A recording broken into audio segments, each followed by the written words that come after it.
Diam. Misalnya ada gambar kodok gitu misalnya, gambar kodok. Terus saya bilang sama orang, ini bukan gambar kodok, ini gambar rumah. Apakah ini artinya saya mengoprak-aprik data gambar ini? Betul bahwa memang Pak Jokowi itu tujuannya adalah untuk memenjarakan.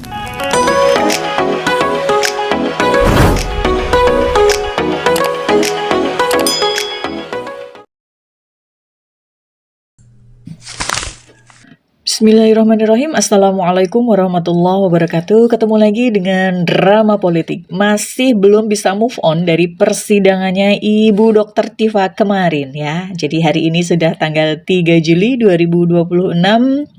Drama politik kembali lagi ke ruang-ruang media Anda. Oke, apa sih yang membuat saya tuh tidak bisa move on ya dengan apa yang terjadi di persidangan kemarin?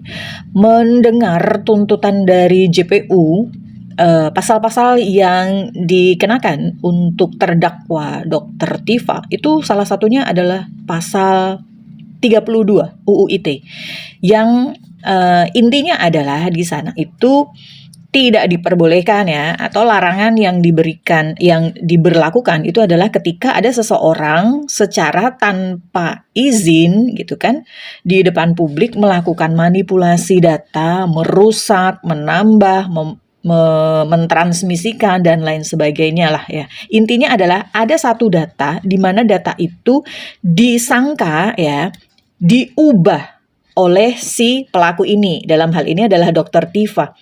Itu yang disangkakan JPU kepada Dr. Tifa, dan menurut para lawyernya ini tidak relevan sebab Ibu Tifa itu tidak pernah memanipulasi data itu. Ibu Tifa itu hanya menilai saja.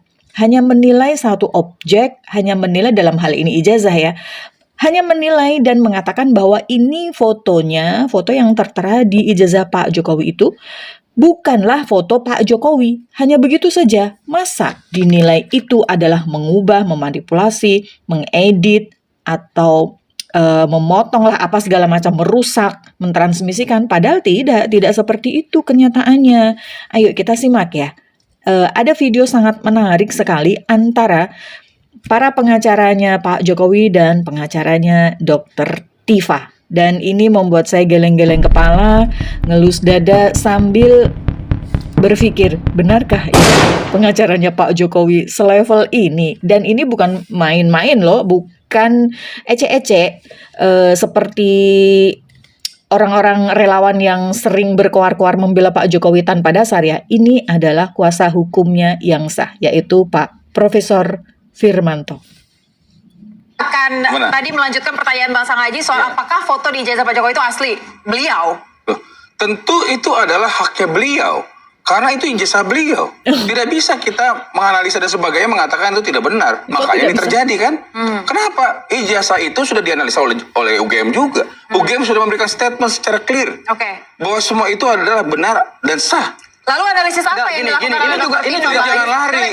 Jadi gini loh, nanti di dalam persidangan juga pasti harus dilakukan baca surat dakwaan. Coba dengarkan surat dakwaan jaksa. Palsuannya. Oke, apa palsuannya? Disampaikan. Nggak bisa dibilang. Sejauh ini analisisnya seperti apa Bang Aziz? Jadi gini, yang dilakukan itu ya analisis digital forensik melalui metode Key Nearest Neighbor. Itu yang dilakukan waktu itu. Dan analisis itu dilakukan di stasiun televisi yang memang menampilkan. Nah kemudian kita akan coba untuk tampilkan di layar sini. Bukan yang ini ya? Bukan. Yang dikirim di WhatsApp tadi produser, boleh? Oh baik. Jadi oke, baik, silakan lanjutkan penjelasan Anda. Dia menganalisa, di situ juga ada dialektika, ada diskusi, kemudian dia menganalisa berdasarkan keilmuan dia. Keilmuan dari Dr. Tifa waktu itu. Kemudian itu acara rekamannya digunakan sebagai alat untuk memasukkan pasal itu tadi. Itulah yang saya katakan tadi, itu penuh dengan prosedural engineering. Saya bilang tadi itu ada hal-hal yang memang overcharging gitu kan. Bagaimana bisa dia meneliti, menjelaskan, kemudian dikenakan pasal mengenai manipulasi, penciptaan, perubahan, penghilangan, pengerusakan informasi elektronik. Unsurnya kan itu, pasal 35 itu. Manipulasi, mencipta, merubah, menghilangkan, merusak informasi elektronik. atau dokumen elektronik. Oke, sebentar saya mau tanya dulu ke Prof. Firman. Tadi yang dimaksud menciptakan, memanipulasi. Manipulasi, Itu merubah. bagaimana tadi merubah? Menghilangkan. Tadi disampaikan kan bahwa dia mengatakan, JP mengatakan dia potong-potong, dirubah-rubah, sehingga akhirnya dibilang itu fotonya Pak Bukan dokter Tifa yang motong. Itu kan yang dijelaskan tadi kan seperti itu. Oke. Jadi kan Bukan yang gini, dijelaskan, kita itu tidak dalam perlu dakwaannya melakukan begitu. trial by the press seperti ini. Kan nanti kita lihat aja. Tuh, Nggak, Pak gini. Jokowi dari awal nih tidak pernah mempersoalkan apapun loh. Ya jelas aja Pak Jokowi tidak pernah mempersoalkan apapun. Lah orang dia yang bikin persoalan. Lanjut Prof. Lain adalah bagaimana mendapatkan kepastian hukum Oke. terhadap apa yang disampaikan oleh mereka ini menduga jasa Pak Jokowi adalah palsu. Sehingga apa? Sesimpel itu. Pak Jokowi sudah membuktikan juga memberikan pemaafan. Waduh. Jadi artinya beliau hanya ingin menyampaikan sekarang adalah saatnya beliau menyampaikan nanti ijazahnya sebagaimana diminta sama semua orang ini, gitu kan? Dan dia akan sampaikan di dalam forum terhormat sesuai dengan hukum. Seperti Mbak itu. Aya, Sehingga nanti harusnya Pak Jokowi menyampaikan, UGM memverifikasi, Puslapor menyampaikan juga. Ntar Bu Tifa juga harus menyampaikan mana. Oke, Mbak Aya, Bagaimana saya mau caranya challenge. kamu melakukan Karena yang editing? melaporkan Bagaimana berdasarkan caranya kamu hasil melakukan pra-peradilan hari ini ya, rekayasa gitu loh. kami melihat bukti surat yang diajukan oleh termohon Polda Metro Jaya, itu ternyata pasal 3235 itu confirm diajukan oleh Pak Jokowi. Ya. Oke. Anda confirm dari mana?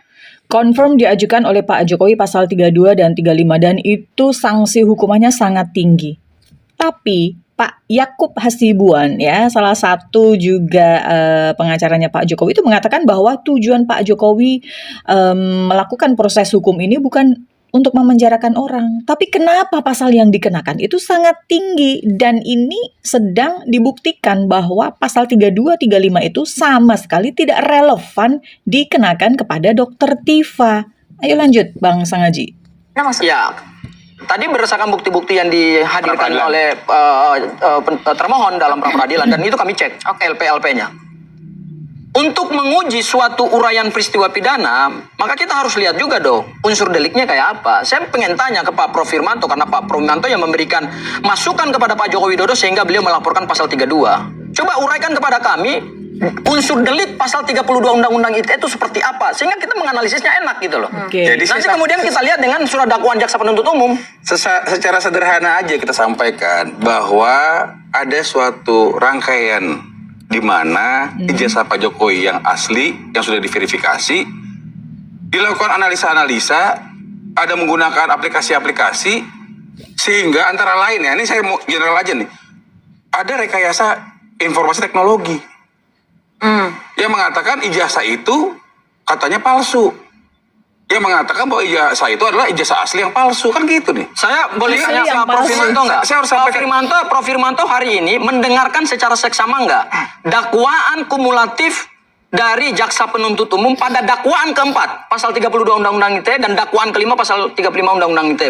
Prof. Firmanto mendengar nggak? Saya mendengarkan dengan Supaya seksama. peristiwa pidananya enak. Saya gitu. mendengarkan dengan seksama dan jaksa penuntut umum menyajikan dengan baik menurut saya dan tinggal kita buktikan. Oke, sekarang saya Sekarang bantah. itu. Jadi saya bantah tidak pernyataan bisa, Prof. tidak Firmanto bisa ya. di ruang publik seperti ini mengatakan jaksa salah, nggak bisa. Enggak, ini bukan soal jaksa salah. Karena saya mau mengatakan Saya jaksa bukan sudah mengatakan menguraikan. jaksa salah. Karena surat Yang dakwaannya terjadi disampaikan adalah secara terbuka. Silakan dipaksakan analisa. pasal Kasih 32 dan pendapat pasal kalian. 35 Tapi jangan Undang-Undang mengatakan ITE. jaksa salah. Itu Sehingga nggak dalam benar. uraian peristiwa pidana dalam surat dakwaan yang hari ini dibacakan oleh jaksa penuntut umum dalam dakwaan keempat dan dakwaan kelima, karena surat dakwaan tadi modelnya adalah dakwaan kombinasi. Apa itu dakwaan kombinasi? Gabungan antara dakwaan alternatif dan dakwaan kumulatif. Di mana dakwaan alternatifnya?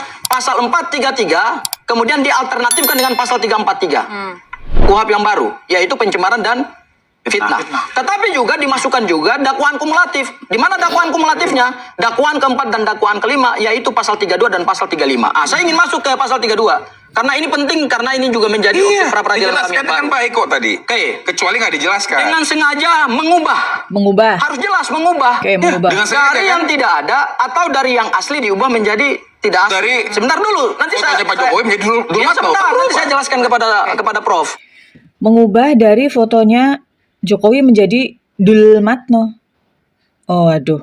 Ini sepertinya justru Pak Firmanto lah yang mengubah ya. Sebab nama yang disangkakan foto itu adalah milik seseorang. Seseorang itu tuh bernama Dumatno. Bukan, siapa tadi? Dulmatno. Dulmatno itu siapa? Nah, berarti di sini Pak Firmanto bisa dikatakan mengubah data. Orang namanya Dumatno, bukan Dulmatno, tapi dikatakan Dulmatno. Sesederhana itu saja, ya kan? Kalau tadi berdasarkan penjelasan dari Pak Firmanto itu, Ibu Tifa itu hanya menganalisis satu foto, satu data, tidak mengubahnya. Mengatakan bahwa foto yang ada di dalam ijazah itu bukan Pak Jokowi. Mungkin karena jarak matanya berbeda, mungkin karena bibirnya yang terlalu tipis atau terlalu tebal. Iya, jadi Bu Dr. Tifa itu hanya membaca, menganalisis satu ijazah, di dalamnya ada foto, dan foto itu dinilai bukan foto Pak Jokowi, tapi diduga adalah fotonya Dumatno Budi Utomo ya, bukan apa tadi kata Pak Firmanto, Dulmatno. Nah berarti Pak Firmanto ini yang mengubah data, orang datanya aja Dumatno, ya kan? Ini bagaimana ya? Jadi yang dimaksud dengan mengubah itu kan sesuatu dari bentuk awal dan bentuk akhirnya itu kan berbeda. Input dan outputnya itu berbeda. Nah, sedangkan yang Bu Dr. Tifa lakukan itu tidak ada sama sekali perubahan antara input dan output. Semuanya sama, tetap adalah data ijazah yang diklaim oleh Pak Jokowi asli. Hanya itu saja, tapi mengatakan bahwa itu fotonya bukan fotonya Pak bukan fotonya Pak Jokowi, tapi diduga fotonya Pak Dumatno Budi Utomo. Seperti itu loh Pak. Ayo kita lanjutkan lagi. Mengubah, menambah, mengurangi. Artinya harus ada aktivitas mengintervensi dokumen elektronik. Apakah aktivitas itu sebentar ada? dulu. Menurut Sebentar Anda? dulu.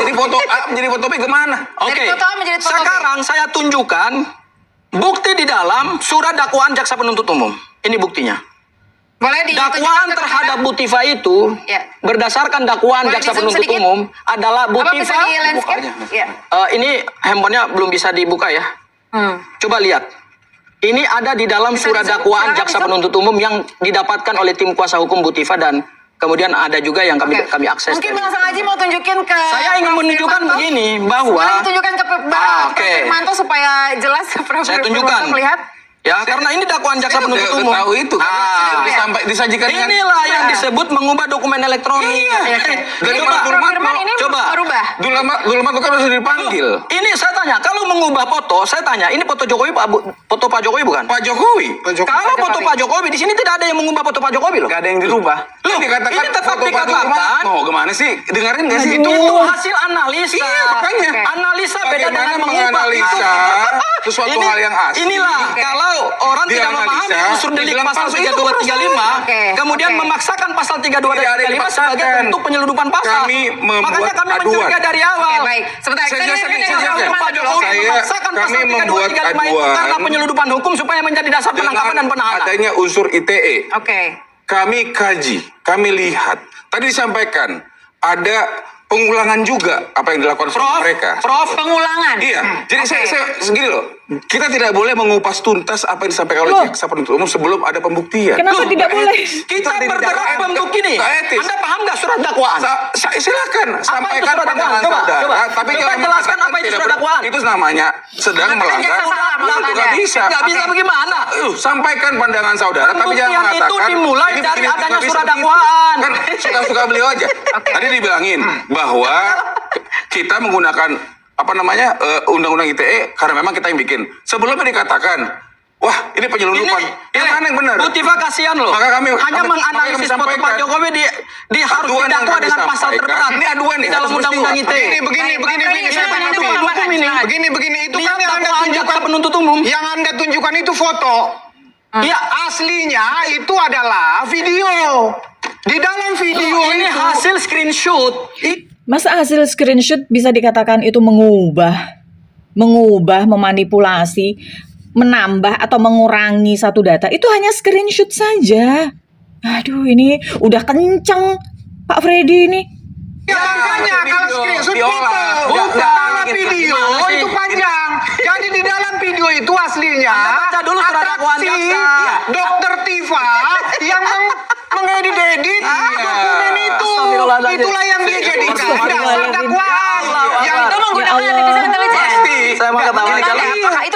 Ada aplikasi yang digunakan. Jadi gini, Kasihan loh, Bu. Jadi gini, Pak. sebentar saya bicara. Silakan, Pak. Jadi, ya persidangan ini, ya itu yang didakwa adalah Dokter Tifa. Udah tahu. Terdakwanya dokter. Jadi yang Iya. disidang di sini Dokter Tifa. Ya, terus? Nah, kenapa? Karena dia didakwa menuduh ijazah Pak Jokowi palsu Palsu. atau menggunakan ijazah palsu dan dituduh memanipulasi dokumen. Iya. Oke. Nah, jaksa Ya terus manipulasinya sebelah mana ketika yang input dan outputnya itu sama? Nggak ada yang diubah. Dokter Tifa hanya mengatakan foto yang ada di ijazah yang diklaim miliknya Pak Jokowi itu bukanlah foto Pak Jokowi. Hanya begitu saja. Jadi memanipulasinya sebelah mana, Mas Freddy? ya di dalam dakwaannya menyatakan apa yang memanipulasi itu, yaitu yang video Dengan itu. jelas disampaikan. Dia bahasa saya waktu itu mereka itu mengoprek-oprek di hadapan publik. Iya. Ya selain Mengoprek-oprek. dokumen, publik juga berusaha dimanipulasi, berusaha diyakinkan pernyataannya yang menuduh ijazah itu palsu. Ah ini. Bisa Jadi tambahin. itu Dan bukan ini foto itu, bukan dakwanya video. dibaca secara utuh karena ada link. Oke, berarti Dia jangan bilang aksi yang gini, dilakukan gini, pada gini, saat gini, itu. begitu. Oke, Gini, Mbak. tanggapan Anda, Pak Jadi Aziz. gini. Jadi bukan dokter- foto, jadi- video. Diam. Waktu kejadian itu dia tidak punya kemampuan untuk ngoper-ngoper. Makanya itu. jangan mengatakan Dia itu tidak bisa. palsu. Iya. Dia tidak punya kemampuan. Gimana dia melakukan? Dia di depan publik. Dia di depan publik. Dia Pada tanggal itu dia Tanggal melakukannya. 29 April, Tidak Dokter mengotak-atik. Tifa Dia mengoprek-oprek. ngotak-atik. Dia tidak ngotak-atik. Tapi Anda- Di depan publik. Gimana? Nggak, gini. Ketika orang tidak punya kemampuan untuk melakukan sesuatu, maka didakwa untuk melakukan sesuatu itu, apakah ini logis? Kan tadi sudah diterima. Freddy sama Pak Firmanto mengatakan, ya sudah, berarti Pak, dengan pernyataannya Pak pengacara itu tadi ya, siapa ya namanya, saya lupa. Itu mengatakan bahwa Ibu Dr. Tifa tidak punya kemampuan untuk melakukan manipulasi. Dan Pak Freddy dan Pak Firmanto pun mengiyakan, iya, tapi di depan publik. Apanya yang di depan publik? Kan sudah jelas itu pernyataan bahwa Dr. Tifa tidak punya kemampuan untuk mengoprak-aprik itu tadi istilahnya. Iya kan? Hanya mengatakan itu bukan fotonya Pak Jokowi. Masa itu saja disebut memanipulasi, mengoprak-aprik? Bahayanya biarkan saya yang menjelaskan. Iya. Biar disampaikan. Ada linknya, Mbak. Kemampuan analisa wajah, dia itu oprak-aprik. Dia menganalisa kan? Baik. Menganalisa Itu kan? otak-atik, Ini Pak. dia tuduh palsu, alasan dia tuduh palsu adalah ini bukan buka Jokowi. linknya lah. Bukannya Buka ini linknya. begitu. Ya memang itu, kalau orang menilai itu bukan fotonya Jokowi, kenapa? Salahnya di mana? Apakah itu artinya memanipulasi, mengoprak-aprik? Ya enggak dong. Coba sekarang begini ya. Misalnya saya tampilkan satu gambar apa ya? Ada gambar apa ya? Misalnya ada gambar kodok gitu misalnya. Gambar kodok. Terus saya bilang sama orang, ini bukan gambar kodok, ini gambar rumah. Apakah ini artinya saya mengoprak-aprik data gambar ini? Kan tidak seperti itu. Itulah yang kenapa ya Pak Firmanto ini. Nah sekarang begini, kalau Pak Firmanto ini saya panggil dengan Pak Manto, apakah saya artinya mengubah nama dia? Kan tidak. Betul nggak? Aduh, coba kita lanjutkan. Saya mau memperjelas coba, perbedaan coba. antara analisa dan juga mengoprak-aprik. Kita akan bahas Itu, saja dan tetap hadir. betul. Oke, antara analisa dan mengoprak-aprik. Menurut Anda bagaimana? Ini karena Mbak Ayanya sudah jeda iklan ya, maka saya juga sudah harus mengakhiri saja video kita kali ini. Yang jelas di sini kita bisa melihat betul bahwa memang Pak Jokowi itu tujuannya adalah untuk memenjarakan. Karena UU ITE pasal 32 dan 35 itu sanksi hukumannya, ancaman hukumannya sangat tinggi, 12 tahun penjara, ya kan? Bagaimana mungkin tujuannya hanya untuk membuktikan keaslian ijazahnya saja? Dan Pak Yakub dulu atau Pak Rifai ya pernah mengatakan bahwa Pak Jokowi itu pernah bilang ketika ini terbukti asli, maka saya ingin memohonkan kepada majelis hakim agar para terdakwa mendapatkan sanksi yang seringan-ringannya. Mana mungkin seperti itu? Orang pasal yang dikenakan aja 32 dan 35. Ya kan, dan saksi pelapor itu tidak bisa mengusulkan agar majelis hakim memberikan hukuman yang seringan-ringannya. Mana mungkin bisa seperti itu. Jadi ya sudahlah, ini kita tuh bingung gitu ya dengan Pak Firmanto yang ngotot seperti ini, sedangkan pasal yang dikenakan kepada terdakwa itu tidak relevan. Bagaimana menurut Anda? Silahkan tulis di kolom komentar dengan baik dan sopan.